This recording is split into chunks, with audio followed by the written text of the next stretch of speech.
अस्सलाम वालेकुम फ्रेंड्स, आज की इस वीडियो में मैं आपको बताऊंगा हमने ये दो पाइपों की टोपोग्राफी तो कर ली है, जबकि इनका डाया भी बताना है। और यहाँ मुश्किल ये बन गई है, पाइप का एक सिरा भी मिट्टी से बाहर नहीं है, आप देख सकते हैं। तो डाया कैसे बताएं, परेशान नहीं होना। तो एक लाइन डोरी लें, इससे पाइप का ये पेरीमीटर, जैसे मेरे ये असिस्टेंट नापी कर रहे हैं, इस तरह आपने उसका पेरीमीटर लाइन डोरी से नाप लेना है। और नापने के बाद आपने मार्कर से दोनों सिरों पे एक निशान लगाना है, ताकि हम एक सिरे से मार्कर के निशान तक पमैश कर सकें। एक सिरा भी इसका बाहर नहीं है, इसलिए ये सेम तरीका एक छोटे पाइप पर मैं साबित करूंगा। इसके लिए आपको वीडियो एंड तक देखना पड़ेगी।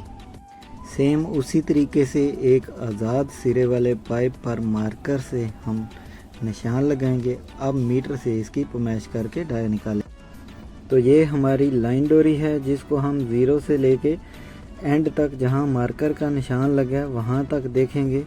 तो मैं आपको दिखाता हूँ हमारी कितनी जो है लेंथ आ रही है।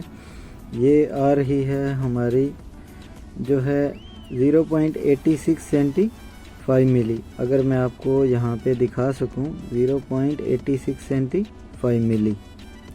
ये मेरे पास फार्मूला है, perimeter is equal to pi D के बराबर होता है। पेरीमीटर को हम सरकमफ्रेंस और मुहीत भी बोलते हैं। तो हमने क्योंकि डाया फाइंड करना है, तो हम क्या करेंगे, पेरीमीटर के नीचे ये इधर मल्टीप्लाई हो रहा है यहाँ पे पाई, और इसको नीचे डिवाइड कर देंगे।